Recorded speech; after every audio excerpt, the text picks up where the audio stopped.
Welcome all to the Curriculum Matters Learning and Advocacy Series. This is the first session in our series. My name is Maria Krivoruchko, and I'm a Program Manager of Curriculum Adoption and Implementation at Pivot Learning, and I'm really excited that you're all here. Our special speakers, Jess Box from EdReports. Thank you so much for being here. All right, so excited to dive into the content and really talk about why instructional materials matter and why we're here. Next slide, please. So throughout this series, we're going to be referencing our definition of high quality instructional materials, or HQIM, that we'll sometimes mention as the acronym that you can see here on the slide. There are 4 descriptors that we want to frame that we as a coalition mean when we know a curriculum or a set of instructional materials is high quality. So first, high quality instructional materials are state standards aligned. When we talk about that in this series, we mean specifically the California Common Core state standards. They're also user-friendly, meaning teacher and student, so they're accessible to the folks who need to know how to use the materials and use them day to day. High quality instructional materials are also culturally relevant, and we're going to learn more about how high quality instructional materials fit in with a combination of teaching, pedagogy, curriculum, theories, attitudes, and practices that center students' culture, identities, and contexts in educational systems throughout the series. And finally, high quality instructional materials also support our English learners in their access to grade level content, making sure that our students who are learning English are not barred from access to rigorous content as they learn the language simultaneously. So today we're going to be talking about this very broad overview, this 1,000-foot view about what high quality instructional materials are and why they matter and are a lever for equity. Each of the following sessions that you saw in the scope of this series is going to dive into these. So the graphic here is kind of showing that definition that I just touched on very briefly here. We would love to give a pause and a time for reflection to you all. So thinking of high quality instructional materials, when have you seen or experienced student learning that aligns to this definition? What does it look and feel like? So when have you seen curriculum or instructional materials that were state standards aligned, culturally relevant, supporting English learners, user-friendly? What did that look and feel like? And maybe you've seen only a part of that, and that's okay as well. You can think of that through your experience as a student, an educator, a parent. Go ahead and drop that in the chat. We'll take a couple minutes to do them.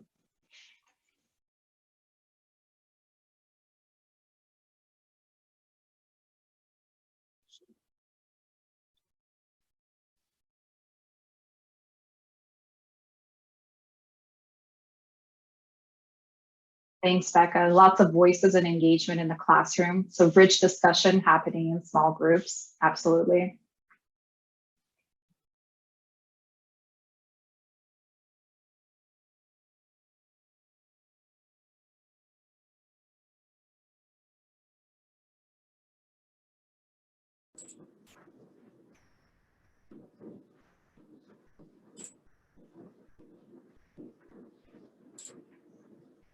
What else? What could this look like? Feel like? Attention to language development through content, prioritizing oral language. Thank you so much, Jennifer. Yes, just beginning to see it, not in all areas yet. Application of skills of issues that matter to them. Thank you, Rachel. Students doing the thinking and work of the lesson, conversation with peers and with the teacher as a guide and facilitator. Yep, thank you, Jess. A productive struggle for students. Thanks, Sean, for sharing your personal story. As a high school student, my teachers made sure to know what standards we were learning for the day. That's great. Love that you brought in your personal experience. Take just a few more seconds and drop it in if you haven't already. We love to hear from you all. And in the meantime, I am really excited to hear more about some of these aspects of high quality instructional materials and why they matter. So I will hand it over to Jess Box from EdReports, who will take us through the next section. Wonderful, thank you. Hi, everyone. It's great to be here with you. I appreciate the introduction. All right, so really excited to talk with you about some of the research that supports why instructional materials are so important for students' learning and experience. and such an important lever for equity in our school systems. So first of all, just to set the stage, both teachers and instructional materials are central to student learning. This graphic on the left-hand side of the screen comes from Choosing Blindly, which is a publication now several years old that really laid a lot of the foundation for the role that materials play. And you can see in the center, which is closest to student learning, materials, the teacher, and the students, and the interaction between those three are the things that have the biggest impact on what students' experiences and what students learn in school. We know that there are circles around that that also influence student learning. So the next circle out has school, peers, families, community. The circle beyond that, even broader, education policy, economy, culture, et cetera. There are many other things you could put into these layers, but we're really focused here on that central instructional core of the materials, the teacher, and the students. And I think this quote from that publication, that instructional materials both influence students learning directly, but also the instructional choices that teachers make, really names why they are so important and central to students' experience at school. Next slide, thanks. So we know that research tells us that materials have a direct impact on student learning outcomes. This particular study shows that middle school teachers who use high quality instructional materials, those that meet the definition that we just talked about, can significantly increase student learning outcomes. So in 2017, the study showed that the effect on learning of having great materials is the same effect as moving from an average performing teacher to one in the 80th percentile. So we often think about and talk about how important teachers are in students' learning, which is true. And this data shows that changing the materials that students are using to be those that are quality and aligned have a similarly large impact to that impact we all sort of know and think about in terms of the quality and performance of the teacher. When we think about different instructional interventions to improve students' experience, improving the quality of materials is an incredibly cost-effective measure. So one measure that is popular, and as a former teacher, I think really important, is class size reduction. That's something that as a teacher, folks are always eager for smaller classes to be able to directly influence students. When we think about the cost effectiveness, though, of different interventions, improving the quality of curriculum because the relative cost is so much lower than increasing the number of adult humans in the building, that intervention is 40 times more cost effective than class size reduction. So if you're thinking, in a context with limited resources about where to invest money, investing in great materials is one that really has a lot of bang for the buck. Additionally, materials are one of teachers' top priorities. So this study from 2016 looked at teachers' top funding priorities. And I was actually really surprised to see that of their top 5 funding priorities that teachers in the survey identified, high quality instructional materials was at the top of the list, tied with additional staff. So I named my experience as a teacher was always eager to have additional teaching capacity in the building or other adult support capacity. It's really interesting to me to see that teachers are as interested in high quality materials as they are in other staff, and more so than the other top priorities in the top 5, which you can see listed there on the screen. So when we think about meeting teachers' needs, this is a really important way to do that. This speaks a little bit more to teachers' experiences. Teachers right now spend on average 7 to 12 hours per week, both searching for and creating instructional materials. So 2017 RAND analysis found that 96% of teachers, almost every single teacher, uses Google to find lessons and materials online. And nearly 75% of teachers are finding materials on Pinterest. We can imagine that in the wide world of everything that is Googleable or everything that someone has pinned to Pinterest, there's really inconsistent quality in terms of alignment and the other aspects of quality that are so important for students' experience in terms of what teachers are finding and pulling in. And we know that this impacts students living in poverty and students of color the most. So teachers in those classrooms tend to be those that are spending more time looking for and finding materials that really come in an inconsistent quality.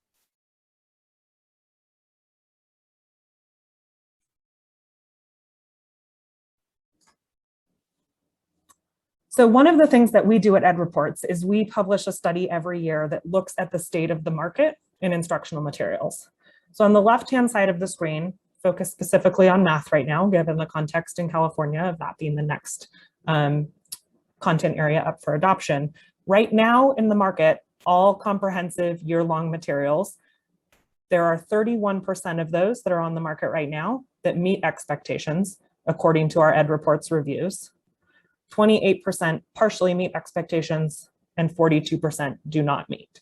So one, this is an exciting improvement over the last 6 or 7 years. We see many more programs that are meeting expectations than when EdReports began in 2016. The right-hand side of the screen, though, shows where the gap still is in the market. So right now, 31% of materials that are available meet expectations for the alignment to standards, but only a little bit over a quarter, 29% of teachers are actually using one aligned program. So this study asks teachers to name all of the things that they are using in terms of instructional materials. And from teachers' own reported use, only 29% are regularly using something that meets that bar for quality. In California, the picture is slightly better. 40% of math teachers are using at least one program aligned to content standards. But because teachers are allowed to select more than one item, they're using more than one thing, 61% are regularly using partially aligned, not aligned, or unrated materials. And that regular use is actually only using them one time per week. So 40% are using things at least one time per week that reflect the standards, but not as consistently as we would like to see. So this, when I think about the opportunity, this is really where our opportunity lies to influence what folks are using. We know that there are good things out there, and if 31% of programs do meet expectations, that actually means there's a lot of choice out there in terms of things that are quality and aligned. How do we encourage and support folks to actually identify those and use those in their classrooms? So we talked a little bit about how teachers are spending a lot of time in things, pulling in things that they're finding online. And this study that was done in 2019 asked the question, is what's online any good? So this study, which was a group of teachers who were trained to review materials and look at their quality and alignment, examined over 300 of the most downloaded materials across 3 of the most popular supplemental websites. And what they found was not surprising, but really disappointing. They found that those online materials show weak alignment and limited supports for students. So the left-hand side of the screen shows alignment, and we can see that the vast majority of the assignments that were studied in this publication were weakly aligned, and only 7% were fully aligned to the expectations of the standards. So we can see right there that many of the things teachers are pulling in do not reflect full alignment and quality. The context in which teachers are often going to pull in supplemental materials online are because they are looking for supports for students who are learning English, students with disabilities, students who have other specific instructional needs. And this chart on the right-hand side to me has been even more disappointing because 86% of the lessons that were brought in have no supports for diverse student learners available. So a real disconnect when we think about teachers who are trying to meet the needs of all of their students, going out and looking for supplemental materials. They're not only finding things that are primarily not aligned, but don't offer supports for those specific students' needs that are in their classroom, which speaks to the importance of those comprehensive, well-aligned, coherent materials that do provide supports. And so thinking about that shift from having to go out and find additional things to actually starting with materials that are going to support you to meet all of your students' needs.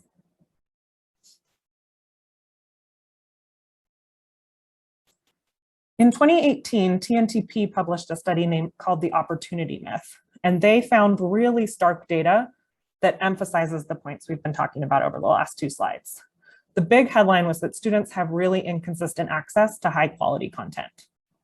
This data point is so striking to me. They studied what students experienced both in terms of their learning during instruction and the assignments that they completed over the course of the year in several different school systems across the country. And they found that in a single school year, the average student spends 581 out of 720 available hours, so the vast majority of hours, were spent on assignments that were not high quality and did not meet the bar for grade level learning. They studied students across a range of school systems, and they found that this impact was greatest for students of color and students experiencing poverty. They were the ones who had less access to high quality standards line materials. So this was just the average student, but when they looked at students across different demographic groups, they found that those students who have the most need for really great instructional experiences had much less access to standards line materials than their other peers.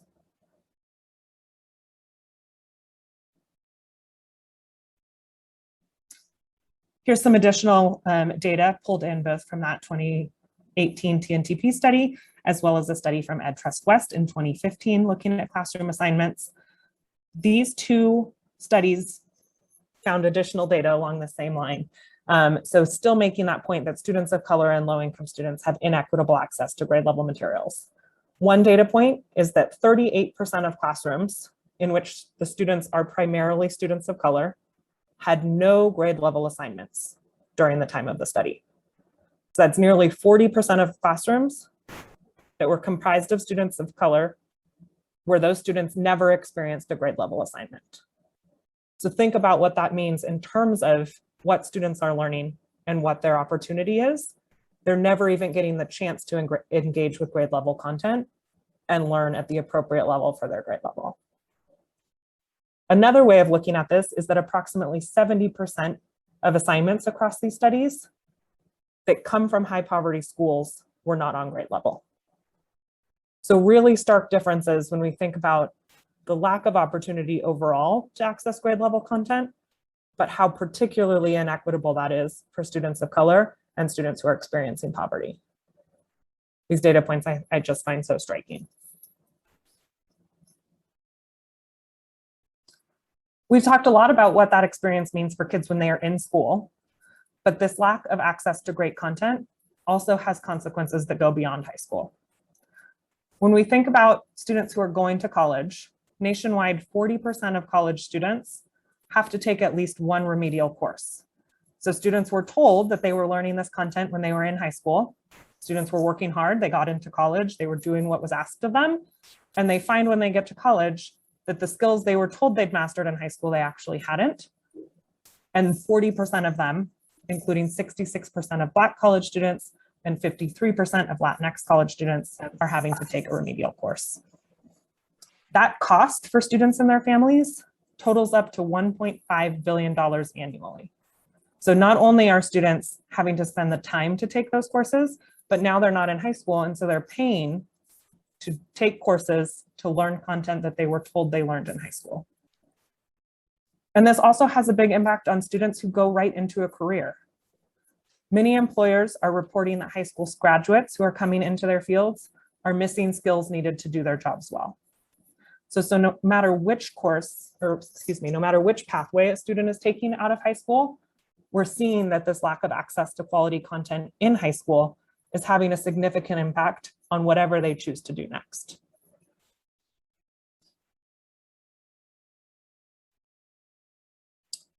So that's a lot of data.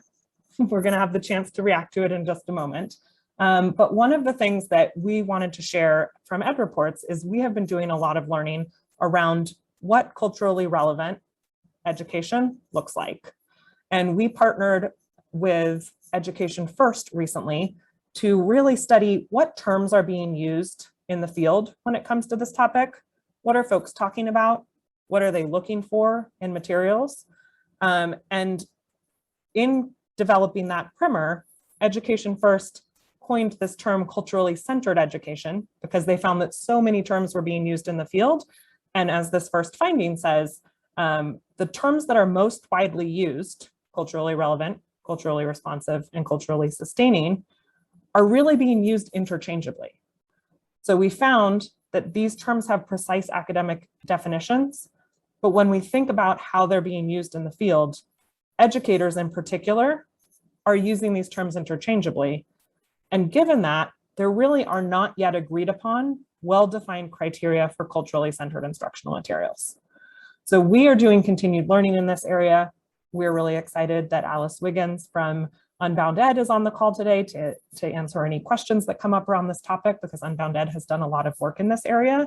But this is an area that we as an organization are really studying right now and working to learn more about, so that we can think about how these principles show up in materials and what materials can do to support the important need for more culturally centered education. On the next slide, there are a few things that did come up in terms of the characteristics of materials that support culturally centered instruction. So these are a starting place when we think about criteria, but this is really a need in the field to more clearly define what do we mean when we use these terms. So some of those criteria that or characteristics that came out are culturally centered instruction and materials that support that, make connections to students' lives and interests. The materials center multiple perspectives, especially those from non-dominant cultures. The materials should be demystifying in terms of exposing students to different experiences and helping to demystify those that might be very different from their own. Materials should feature diverse perspectives and narratives. There should be a range of diverse representation of different experiences, different people, different cultures. There should be development of critical consciousness, so helping students to look at their world with a critical eye and really be critical consumers of the information they're gaining. And importantly, there needs to be guidance to teachers, because this is a new area for many teachers, which is not yet covered in education prep programs.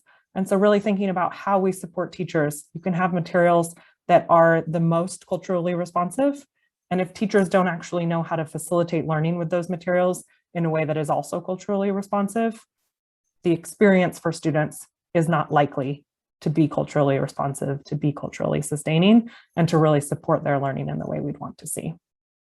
So I'm excited that this series is going to continue to tackle these topics. It's an area where we are doing a lot of work and learning as an organization and are eager to have partners like all of the organizations on this call that are doing that learning alongside us. Thank you so much, Jess. And thank you for mentioning that too. Just again, throughout the series, throughout the session today, if any questions come up about any of the slides you saw, if you'd like to hear a little bit more, please drop those in the chat. We have a wealth of experience in the room and people who are excited to answer some of those questions. But just to close this session out a little bit, I wanted to mention that instructional materials matter, and they are amplified. Their power is amplified within a coherent instructional system. As you can see on the slide, high quality curriculum must be paired with professional learning on how to implement curriculum with integrity, regular observation and feedback. And all of that also needs to be combined with other elements. So data-driven decision-making, collaborative staff, community ties, social emotional learning. All of those things work together to really powerfully serve all of our students. So in other words, materials matter, and they're a part of this larger educational ecosystem. And there's a lot of research that has been done on that. I just wanted to point that out, that all of these different elements work together for our students.